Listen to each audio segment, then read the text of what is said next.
Let me ask you about the Twitter files, because Yeah. I just want to know what you think of those. And I know you know a lot of detail in how they were publicized. Just a couple things for me to note. You know, look, in 2020, on April 6th, we had the second largest YouTube live stream in the world with a guest that was asking questions about COVID and masks and distancing and ultimately vaccines. I've been broadcasting for 9 years. I had 2 million YouTube subscribers. And 30 minutes later, that video was deleted and banned on the channel. First time ever I experienced censorship, tech censorship. I'm from America. Needless to say, I wasn't very happy. And we went head to head with a battle against these technology companies. I was subsequently taken off LinkedIn. My TED Talk disappeared from the site. Dropbox dropped me. All the other companies lockstep pretty much. PayPal account suspended with $100,000. And we had a really hard time, and we were kind of at the tip of the spear of this very early tech censorship. And it really bothered me, and I got a lot of runarounds, and I said, what about my First Amendment rights? Or there's kind of an equivalent EU law. And they said, no, these are private companies, and you opt into their community agreement, and you have to vie by their standards. And again, I also thought I was a little crazy when this was all happening at once. Now, when the Twitter files came out, I thought, oh, wow. There were actually people in government that were telling these tech companies what to do. And if they told Twitter to do it, I can't wait to see the YouTube files or all these others. And I'm not a conspiracy theorist. I leave that to my guests. But I thought for the first time, wow, perhaps there was some people in government saying to this company and this company and this company, we don't want this, this, and this. And for the first time, I was like, wow, maybe there was some coordinated efforts. And then I was hit with the realization that my government officials told me to my face that it's not their jurisdiction. And meanwhile, they went behind my back to the private company and violated my rights in a roundabout way. And I thought, wow, that hits even harder. And we saw the Twitter files come out. No mainstream media coverage, not much happening in Washington. Mark Andreessen was on Joe Rogan about a week ago, and he said, these are felonies that need to be prosecuted if that's what happened. That's my context. What are your thoughts and what did you see? And also, it looked like the CIA was involved with the FBI, with the Senate subcommittee. I know the CIA wasn't mentioned by name, but also you might have a little insight there. Well, I think I do. Matt Taibbi's a friend of mine as well. Matt was one of the 3 reporters who broke this story. Everything you just said is true. I'm sorry to say. And it's not just on COVID. The same thing happened to one of the outlets that I write for related to Ukraine. They weren't pro-Ukraine enough. You know, they gave a space for dissenting voices on the Ukraine war to write. And so our PayPal account was permanently suspended, and they confiscated our entire payroll, which at the time was something like $12,000. We had to file a federal lawsuit before they finally relented and let us have our payroll back. But we're permanently banned from PayPal. Getting to the Twitter files, you know, it's how should I say this? It's disappointing, colossally disappointing to think that the intelligence community and the federal law enforcement community in our country has infiltrated these gigantic tech companies and social media companies. Yet that's exactly what's happened. And thanks to the Twitter files, we know that the previous leadership of Twitter was, in some cases, taking orders from the FBI and from the CIA. In some cases, running policies or even individual tweets by the FBI and the CIA, and then taking those tweets down or suspending users just because the CIA and the FBI didn't like their messages. This wasn't a question of trying to identify and silence Russian bots or Chinese bots or North Korean bots. This was depriving American citizens of their freedom of speech. And it's most definitely a constitutional violation. It's most definitely a felony.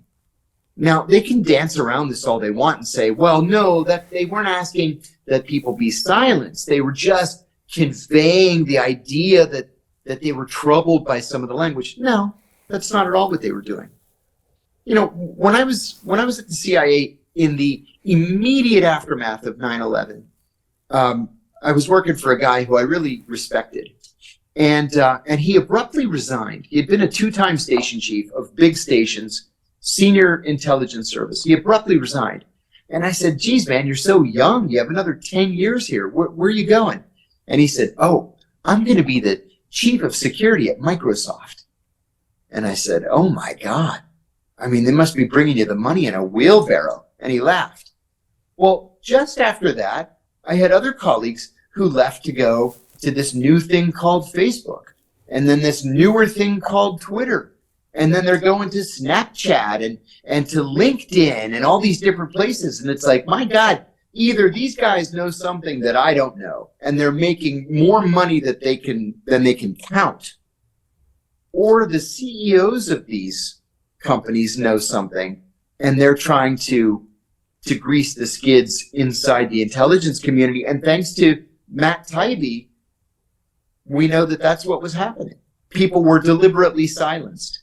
Dissenting voices were deliberately thrown off of these platforms.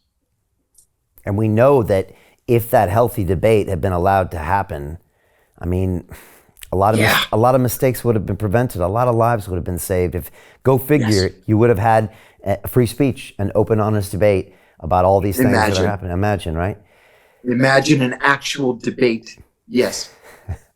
So Jim Rickards has just recorded a video that's not available to anyone in the public, and he's going to be talking about how this upcoming recession is going to be fast, it's going to be bloody, it's going to be nasty. But at the same time, he's going to show you how you can position yourself to profit from all of this chaos.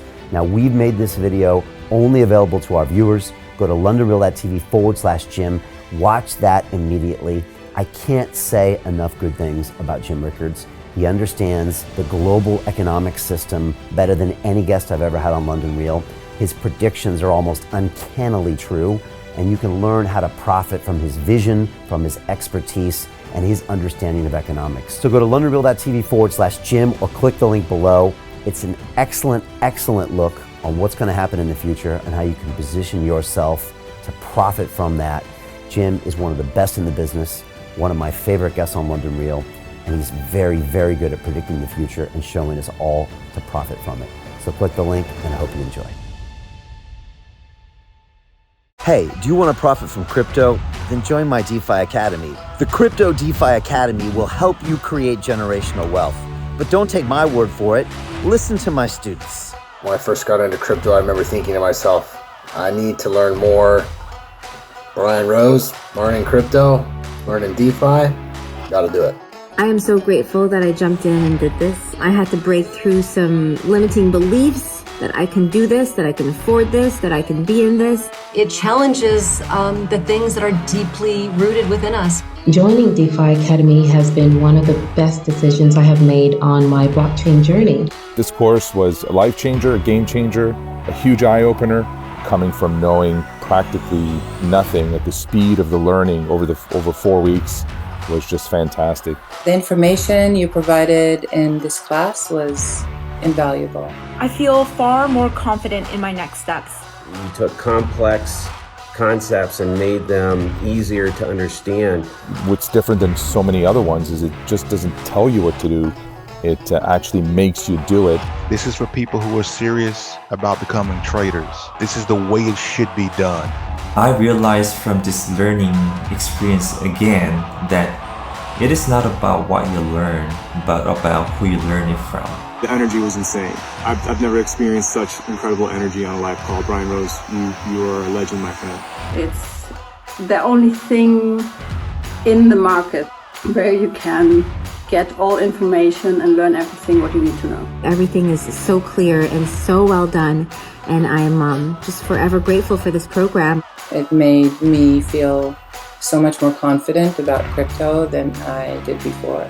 I did not anticipate how passionate I was going to become about it. It's also been like a big learning experience for me, not just in the crypto space, but just an overall balance of life. What I've learned is, how to take ownership, of my life in a way that I really hadn't before. Yeah, you can't put a price on that, really. I would recommend it to anybody, top notch. Excellence does not come cheap. So if you want excellence, you gotta pay for it, but it's so worth it. Pull the trigger. That's what this course is about. You're not going to regret it, really. It's amazing. Thank you, Brian and team. So what are you waiting for? Crypto is happening now. Click the link below, submit your application, and let me mentor you on how to create generational wealth and build the decentralized financial infrastructure of the future.